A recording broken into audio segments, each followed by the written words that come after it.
Bismillahirrahmanirrahim. Assalamualaikum warahmatullahi wabarakatuh. Alhamdulillahirabbil alamin. Wassalatu wassalamu ala asrofil mursalin wa ala alihi wa sahbihi wa mawalah.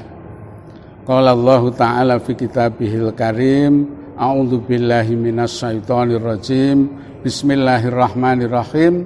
Tsumma la tus'alunna yauma idzin 'anin na'im.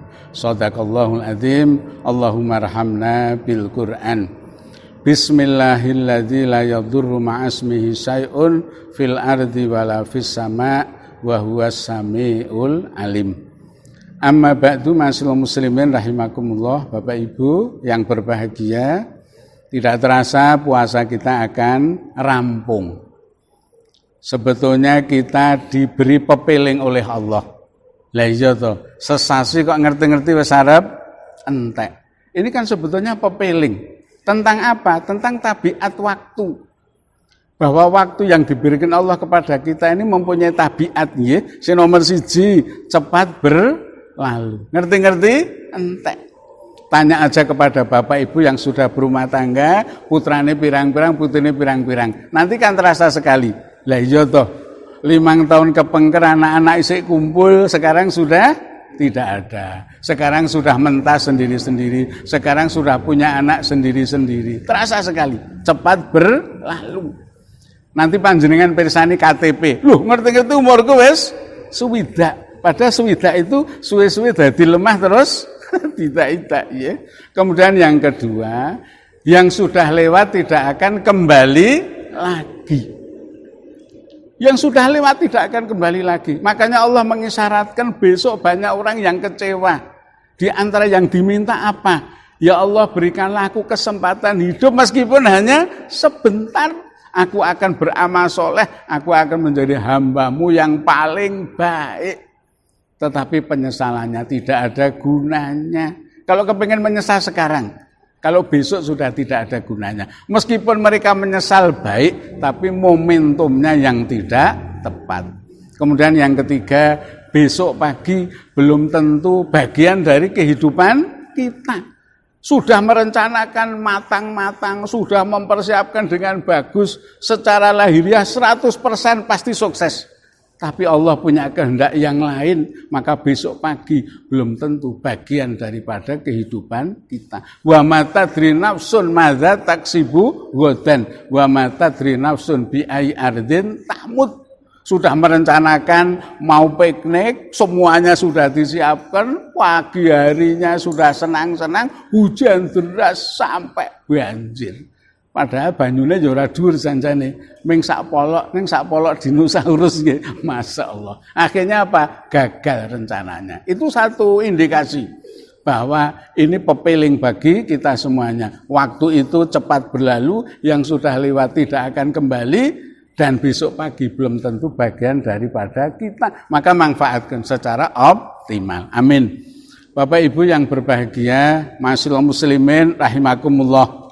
Target daripada kita berpuasa sebagaimana yang diisyaratkan oleh Allah, la'allakum tattaqun, agar kamu menjadi orang yang bertakwa, agar kamu meningkat derajat takwa kepada Allah Subhanahu wa taala. Suatu hari, ma'asyiral muslimin rahimakumullah, Umar bin Khattab, khalifah yang kedua, tanya kepada seorang sahabat, Ubay bin Ka'ab, ma huwa taqwa? Ubay, mau tanya saya, takwa itu apa toh?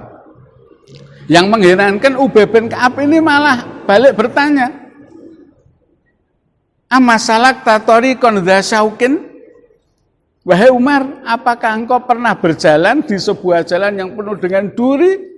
Kata Umar, bala. Oh iya benar, saya sudah pernah lewat sebuah jalan yang penuh dengan duri. Nah sekarang saya mau tanya, apa yang kamu lakukan kalau kamu dihadapkan kepada jalan yang penuh dengan duri? Kata Sayyidina Umar, samartu wajtahatu. Aku akan berhati-hati, kakiku akan saya angkat. Loh kenapa diangkat? Supaya tidak menginjak supaya tidak menginjak larangan Allah dan Rasulullah Sallallahu Alaihi Wasallam. Dan saya akan bersungguh-sungguh untuk melewati jalan itu meskipun dengan penuh onak dan kata kuncinya apa? Takwa di sini adalah kemampuan mengendalikan diri supaya tidak menginjak larangan agama, supaya tidak nabrak larangan Allah dan Rasulullah Sallallahu Alaihi Wasallam. Pertanyaannya, kenapa? Dalam keadaan ramai, dalam keadaan sepi, banyak orang sendiri, tetap kita harus takwa kepada Allah Subhanahu Wa Taala. Tetap harus mampu mengendalikan diri supaya tidak melanggar larangan agama. Ada satu riwayat dari Rasulullah Sallallahu Alaihi Wasallam, bainama rajulun yamsi bitariqin wajada husna sauqin ala tariq fa akharahu fasakarallahu lahu. Seorang laki-laki berada di hutan sedang melakukan perjalanan. Tiba-tiba mendapati sebuah kayu yang besar menghalangi jalan. Kayu itu penuh duri. Kalau penuh uang nggak beda lagi ya. Penuh duri. Karena dia orang yang beriman, iman yang benar ini, orang yang bertakwa kepada Allah Subhanahu Wa Taala, dalam hati berkata, kayu ini harus saya singkirkan. Karena seorang yang beriman, seorang muslim harus berpikir tidak hanya untuk selamatnya sendiri, tapi juga untuk keselamatan orang lain. Tidak hanya untuk amannya sendiri, tapi juga berorientasi untuk amannya orang lain. Maka kayu itu, Bapak Ibu yang berbahagia, direwangi kerenggosan. Apa ya bahasa Indonesianya kerenggosan itu ya? Direwangi rekoso adus keringat digendong itu, disingkirkan. Satu pertanyaan saja, apa sebab dalam kesendirian tidak ada CCTV, tidak ada yang menyaksikan, tapi dia yakin dalam posisi ODP, orang dalam pantuane Gusti Allah Subhanahu Wa Taala. Innaka labil mirsad. Karena yakin Allah mirsani, yakin Allah pasti mengganjar, yakin kepada janji Allah Subhanahu Wa Taala, maka kayu yang penuh duri itu disingkirkan meskipun direwangi kerenggosan.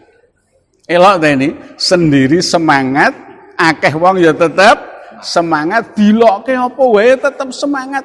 Ini rahasianya apa? Karena dia punya prinsip tadi, dipirsani oleh Allah Subhanahu Wa Taala. Yang kedua, pasti akan diganjar oleh Allah Subhanahu Wa Taala. Yang ketiga, yakin kepada janji Allah Subhanahu Wa Taala.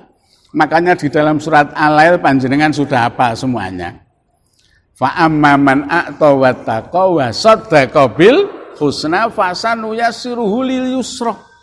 Jadi orang yang mau memberi kepedulian, dan Ramadan mengajari kita untuk peduli, wataqo, dan menjaga diri tidak melakukan pelanggaran terhadap tuntunan, wasaddaqa bil husna, yakin kepada janji Allah yang terbaik itu surga Allah Subhanahu Wa Taala. Apa jaminan yang diberikan oleh Allah? Fasanu yassiruhu lil yusra, maka aku akan permudah dia senang melakukan kebaikan. Aku akan jadikan dia longgar dan gampang untuk melakukan amal soleh. Maka satu pertanyaan Bapak Ibu untuk kita semuanya, kok abot men yo nindakne kebecikan? Kok abote anggone nindakake ngamal soleh? Dijak nindakne kebecikan kok aras-arasen jangan-jangan kita tidak yakin kepada janji Allah Subhanahu Wa Taala. Ada seorang sahabat masih muda, ketika peristiwa perang Uhud, dia mendatangi Rasulullah kemudian bertanya, ya Rasulullah, kalau saya nanti ikut perang Uhud, ya membela agama ini, dan Allah menakdirkan aku harus meninggal yang palagan, berarti mati syahid ini ya. Fa'aina ana, tempat saya di mana ya Rasulullah? Jawaban Nabi apa? Fil jannah, tempatmu di surga. Demi mendengar jawaban Rasulullah, tempat orang yang mati syahid di surga, fa'al kota marotin kunna fiyadihi tsumma qatala wa qutila. Kurma yang sudah siap mau diemplok. Saya tidak tahu bahasa Indonesianya apa, timplok itu. Mau diemplok ya. dilempar semuanya. Kemudian dia bergabung dengan para sahabat untuk berperang, ditakdirkan oleh Allah meninggal dunia dan mati syahid. Luar biasa. Semangatnya berkobar-kobar ketika mendengar janji Allah Subhanahu wa ta'ala. Maka orang yang bertakwa itu mestinya seperti itu. Meskipun sendiri tetap bersemangat untuk melakukan amal soleh. Tetap bersemangat untuk mengendalikan diri, jangan sampai melakukan larangan agama. Meskipun dalam posisi sendiri, karena yakin, ODP tadi, ya, karena yakin dipirsani, karena yakin terhadap janji Allah, karena yakin mesti diganjar oleh Allah Subhanahu wa ta'ala. Di sini kaitannya erat nanti dengan semangat keikhlasan. Bapak Ibu yang berbahagia, ma'asyiral muslimin rahimakumullah. Sayyidina Ali radhiyallahu anhu pernah memberikan satu isyarat. Titikane wong ikhlas iki apa to? Siji, ijen semangat. Loro, akeh wong ya tetep semangat. Telu, dilokke apa wae tetep semangat. Tapi kalau dibalik, ijen keset. Akeh wong lagek merkitik. Merkitik itu apa ya? Kemeripik baru semangat. Dilokke sithik langsung blendek. Belendek itu sedulurnya ndeledek, nah, begitu ya. Jadi sudah tidak semangat, mutung. Nah, mutung itu apa sing diopeni teng gembira lukane kok mboten nggih. Jadi mutung sudah sekali ini aja, saya tidak akan berbuat lagi, wong saya tidak dapat apa-apa, itu namanya tidak ikhlas. Lah orang yang bertakwa ini pasti akan bisa ikhlas kepada Allah Subhanahu wa ta'ala. Karena yakin tadi dipirsani, yakin terhadap janjinya, yakin bahwa yang dilakukan pasti akan diganjar oleh Allah Subhanahu wa ta'ala. Maka Ramadan mengajari kita untuk ikhlas karena Allah Subhanahu wa ta'ala. Ijene kaya ngopo, ngelake kaya ngopo, ngarepe enek wong dodol, ya. Dia tidak akan beringsut untuk masuk ke dalamnya karena yakin dalam pengawasan Allah Subhanahu wa ta'ala. Last but not least, Sayyidina Ali radhiyallahu anhu itu pernah dalam satu peperangan man to man. Apa nggih man to man itu? Berhadapan satu persatu. Nah, mode perang dulu kan begitu. 4 orang dikirim, nanti kalau sudah ada mati, siapa yang siap? Kalau sekiranya sudah tidak siap lagi ya kalah begitu ya. Seperti kalau kita kecil, gelut, ya, anggaran SMS mengok, mbak, berarti dia kalah. Dulu modelnya seperti itu. Sayyidina Ali itu sudah siap untuk mengayunkan pedang kepada musuhnya yang sudah tidak berkutik. Tinggal maknil begitu aja, mati dia. Tapi tiba-tiba memberikan kesempatan orang itu untuk pergi dan selamat. Sahabat yang menyaksikan itu gumun, sak gumune, ya. Kemudian bertanya, Tuan Ali, apa sebabnya musuh yang sudah siap di tangan, pedang panjenengan ditebaskan, dia sudah tidak berkutik, dia mati. Kenapa engkau biarkan justru engkau lepas dia dan dia selamat? Begini ya, ketika saya tadi berperang, betul-betul karena ikhlas. Golek ridhane Gusti Allah Subhanahu wa ta'ala. Tapi ketika saya akan mengayunkan pedang, tiba-tiba dia ngidoni saya, macuh begitu. Maka saya berpikir, kalau ini saya teruskan, jangan-jangan saya terkontaminasi.